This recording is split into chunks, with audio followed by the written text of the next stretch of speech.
পশ্চিমবঙ্গের পরিযায়ী শ্রমিক সহ বাংলার মানুষের সাথে লুকোচুরি খেলছেন আমাদের রাজ্যের মুখ্যমন্ত্রী মমতা ব্যানার্জি। এমনই দাবি অধীর রঞ্জন চৌধুরীর।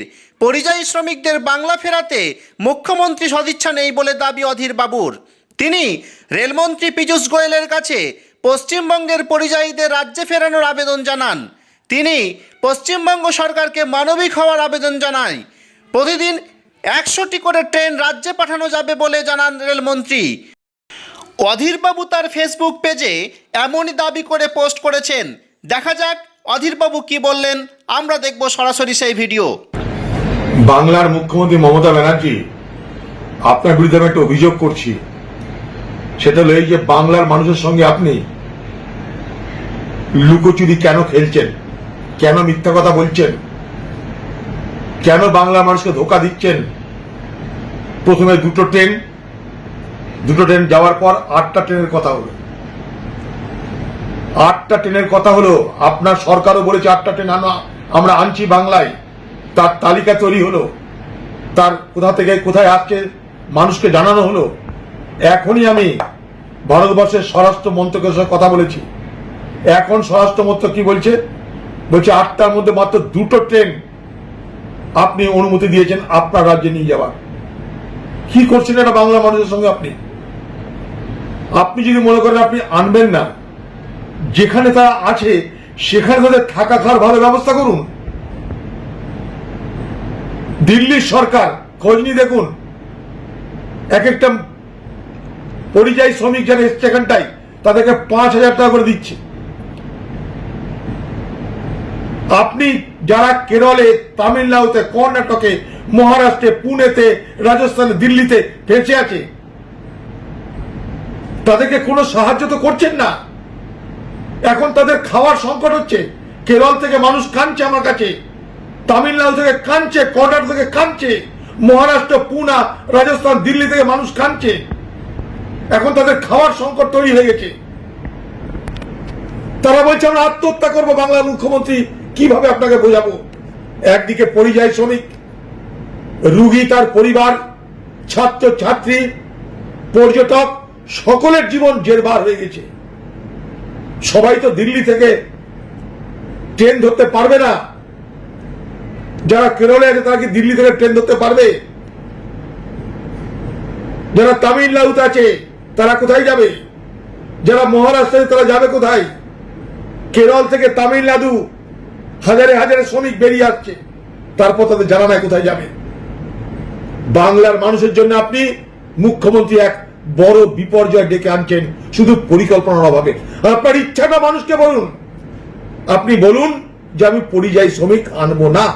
আপনি বলুন যে সমস্ত রুগীরা পরিবার নিয়ে বাইরে আছেন তাদেরকে আমি আনতে পারবো না। আপনি বলুন ছাত্রছাত্রী আপনাদের আমি আনতে পারবো না। আপনি স্পষ্ট করে বলুন আপনি কি চাইছেন। সমস্ত রকমের সতর্কতাকে অবলম্বন করে এক রাজ্য থেকে আরেক রাজ্যে মানুষ তো যাচ্ছে। যেখান থেকে তারা আসবে সেখানে তাদেরকে সার্টিফিকেট দিন যে তাদের করোনা নেই। আপনি নামাবেন, আবার পরীক্ষা করে ছাড়ুন। যেখানে পাঠাবেন সেখানকার স্বাস্থ্য বিভাগকে বলুন। আজকে প্রত্যেকটা রাজ্য এইভাবে তাদের লোকেদের নিয়ে যাচ্ছে। আজকে উত্তরপ্রদেশের 4.5 লক্ষ মানুষ চলে গেল, বিহারে 2.5 লক্ষ মানুষ চলে গেল, মধ্যপ্রদেশে 2 লক্ষ মানুষ চলে গেল। আমার রাজ্যে কই? কেন আমার রাজ্য বঞ্চিত হচ্ছে? আমার রাজ্যের শ্রমিকরা, আমার রাজ্যের গরিব মানুষ, আমার রাজ্যের রুগী, তার পরিবার, ছাত্র ছাত্রী কেন তারা বঞ্চিত হচ্ছে? বাংলার মুখ্যমন্ত্রী, আপনার কাছে আমি জবাব চাইলাম।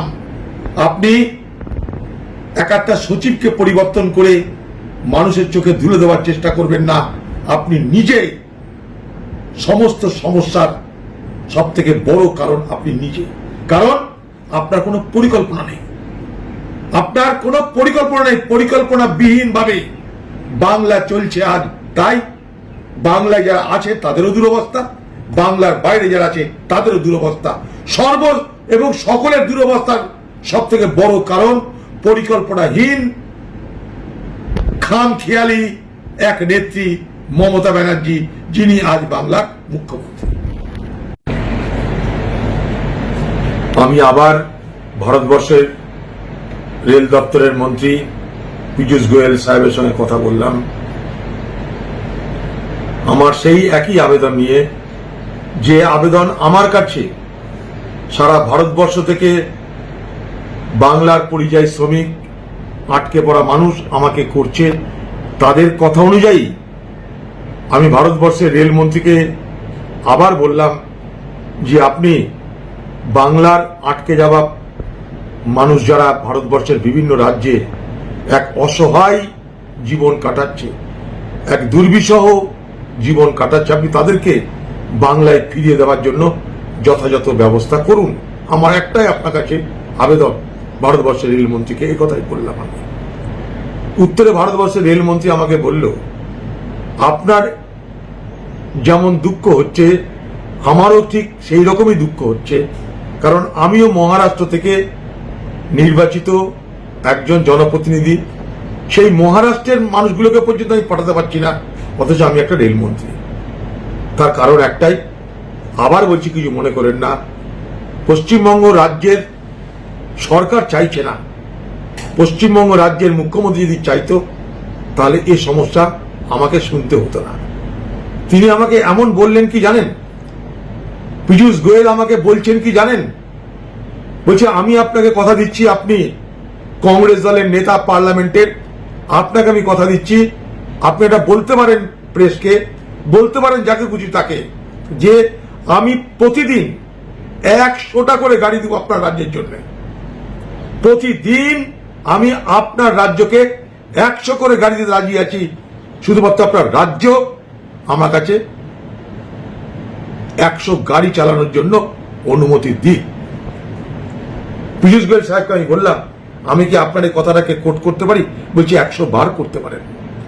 100 গাড়ি, 100টা গাড়ি, 100টা ট্রেন প্রতিদিন আমি দিব বাংলার পরিযায়ী মানুষ, বাংলার আটকে থাকা মানুষদের বাংলায় ফেরানোর জন্য। আমাকে আরো বললেন, এখন পর্যন্ত মাত্র 7টা গাড়ির পারমিশন দিয়েছে আপনার রাজ্য। সেই 7টা গাড়ির মধ্যে কিছু গাড়ি পৌঁছে গেছে, কিছু গাড়ি রাস্তায় আছে, কিন্তু পাইপলাইন অর্থাৎ 7টার পর 8টা গাড়ির কোনো তালিকা আমার কাছে নেই। অথচ শুধুমাত্র মহারাষ্ট্র সরকার, আমাকে পীযূষ গোয়েল সাহেব বলছে, মহারাষ্ট্র তো আমাদের সরকার নয়, আপনাদের সরকার। সেই মহারাষ্ট্র সরকার চাইছে এই মুহূর্তে 17টা গাড়ি। আমি দিতে চাই, কিন্তু নিতে চাইছেন আপনার রাজ্য। আমি কি করতে পারি তাই বলুন, আমার আর কিছু বলার থাকলো না, আমার দাবি করার কোনো জায়গা থাকলো না। যে রেলমন্ত্রী আমাকে বলছে, কোট করে বলছে 100টা গাড়ি, ভারতবর্ষের রেলমন্ত্রী হিসাবে বলছি আপনার রাজ্যে প্রতিদিন আমি দেব। আমাকে বলল উত্তরপ্রদেশ, বিহার, উড়িষ্যা 100 গাড়ি নিচ্ছে। আমাকে এমনও বলল আপনার পাশের রাজ্য ঝাড়খণ্ড, সে আপনার থেকে 5 গুণ বেশি গাড়ি নিয়ে তাদের রাজ্যের মানুষকে ফিরিয়ে নিয়ে যাচ্ছে। কিন্তু আমি অবাক হয়ে যাচ্ছি, পশ্চিমবঙ্গ কেন বারবার করে বলা সত্ত্বেও নিচ্ছে না? এই প্রশ্ন আপনার মতন আমারও, আমি অবাক হচ্ছি এবং আমারও খারাপ লাগছে যে আমি রেলমন্ত্রী হওয়া সত্ত্বেও ভারতবর্ষের মানুষকে আমি রেলের পরিষেবা দিতে পারছি না। দুর্ভাগ্য।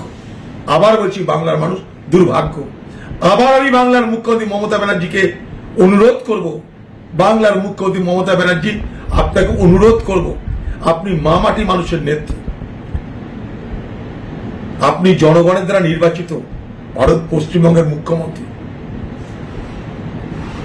যারা পড়ে আছে না বাইরে, সকাল থেকে রাত পর্যন্ত তাদের কান্না শুনতে শুনতে আমি নিজে খুব কাতর হয়ে যাচ্ছি।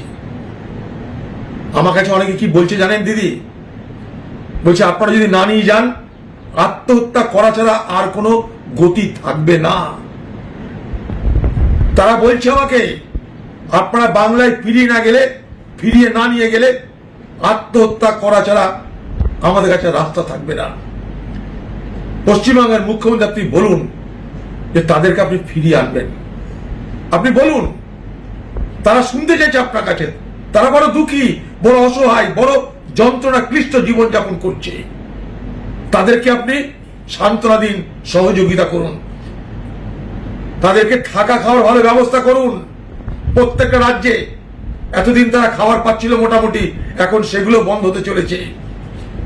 ভয়ঙ্কর অবস্থা দিদি, ভয়ঙ্কর অবস্থা। আপনার রাজ্যে আপনি তাদেরকে নিয়ে গিয়ে কোয়ারেন্টাইনে রাখুন, সবাইকে কোয়ারেন্টাইনে রাখুন, গ্রামে গ্রামে তাদেরকে পরীক্ষা করে নিন। পশ্চিমবঙ্গে ঢোকার আগে যে রাজ্য থেকে তারা আসবে সেই রাজ্যে তাদের করোনা নাই তার সার্টিফিকেট নিন, তাদের কোনো করোনা নেই, তারপর আপনি ট্রেনে চাপার অনুমতি দিন। কিছু তো করুন বাংলার মুখ্যমন্ত্রী মমতা ব্যানার্জি, কিছু তো করুন। এইভাবে মানুষগুলোকে, বাংলার মানুষগুলোকে আপনি এইরকম এক দুঃস্বপ্নের জীবনযাপন কাটাতে দিয়েন না, এক যন্ত্রণার জীবন, এক হতাশাগ্রস্ত জীবন কাটাতে দিয়েন না। তাদের কোনো অপরাধ নাই, তারা কোনো অপরাধ করেনি, তারা কাজ করতে গেছিল, ভারত সরকার লকডাউন করেছে, তারা আটকে গেছে। তারা চুরি করেনি, জোচ্চুরি করেনি, ডাকাতি করেনি, কোনো অপরাধ করেনি, কিন্তু আজ বিনা অপরাধে তাদের জীবনে এক ভয়ঙ্কর সন্ধিক্ষণ নেমে এসেছে। তারা জানে না। এখন তাদের প্রশ্ন, আমরা কি কোনোদিন বাড়ি যেতে পারবো? রমজানের মাস, মুসলমান ভাইরা বলছি, আমরা কি রমজান বাড়িতে পালন করতে পারবো না? ঈদ বাড়িতে পালন করতে পারবো না? ঈদে আমরা যেতে পারবো না? বলুন তো। হিন্দু, মুসলমান, শিখ, খ্রিস্টান, বাংলা সর্বস্তরের মানুষ, মজদুর, রুগীর পরিবার, ছাত্র ছাত্রী, পর্যটক, সবারই এই বিপদ। তারা গেছে বাইরে, রোজগার নেই, ফিরে আসবে তার পয়সা নেই। আপনি জানেন বাড়ি থেকে তারা ব্যাংকের মাধ্যমে টাকা নিয়ে তাদের বাইরে সংসার চালাচ্ছে। জানেন বাড়ির লোক পাবে কোথায়? তারা ঘর বাড়ি ছেড়ে বাইরে গেছিল বাড়ির লোককে টাকা দিতে, এখন তাদের বাঁচার জন্য সেই বাড়ির লোককে টাকা দিতে হচ্ছে। তাই বাংলার মুখ্যমন্ত্রী ফিরিয়ে আনুন, ফিরিয়ে আনুন, ফিরিয়ে আনুন বাংলার সর্বস্তরে আটকে পড়া মানুষ, যারা অসহায় জীবনযাপন কাটাচ্ছে রাজ্যের বাইরে লকডাউনের কারণে।